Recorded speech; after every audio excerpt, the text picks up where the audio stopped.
Восстановительные работы многоквартирного дома, пострадавшего в ходе КТО, полностью завершены. Глава Ингушетии проверил итог ремонтных работ и осмотрел готовые квартиры, в которые скоро въедут жильцы. Калиматов обратил внимание на водоснабжение, газоснабжение, состояние сантехники и электропроводки, а также общее состояние жилых помещений. По результатам осмотра глава региона отметил, что восстановительные работы выполнены на хорошем уровне. Но он выразил надежду, что жильцы скоро смогут вернуться в свои квартиры и начать новую жизнь.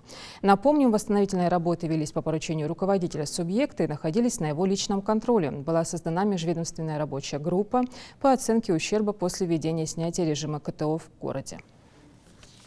В первую очередь я хочу спасибо сказать жителям за их терпение, что они выехали из своего дома и месяц, два, три находились где-то и понимали, что мы сделаем это, ремонт капитальный, но все равно армия дала халды, понимаешь ты? Поэтому в первую очередь спасибо жителям, что они поняли, что мы сделаем. Да и они хотят. Я был же здесь раза два, сегодня он выглядит совершенно по-другому. Вот эта улица Асканова, да, это первый герой Российской Федерации. Даже вот, знаешь, символично, что мы обязаны были даже в память вот этой улицы жителей сделать хороший дом, какой можно будет уютный. Он, конечно, здесь, наверное, живут долго люди, понимаете? Но он сегодня, я вижу, чистенький. Поэтому я очень благодарен подрядчику, вот Султану, что они обещали, не сделали. Большую роль в этом сыграл министр наш в строительстве Михаил Заудинович. Вот. Очень внимательно следил за этим. И как они обещали, так они и сделали. Вот. Там есть некоторые недоделки, но это, сказал, доделает. Но в целом, что я хочу сказать?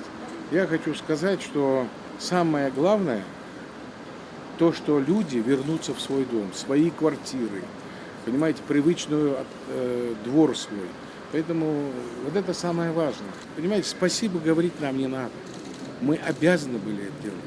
Это им спасибо, что они терпели вот эти 2-3 месяца и спокойненько. Сейчас вот без всякой там претензии, совершили эту беду не люди, просто не люди.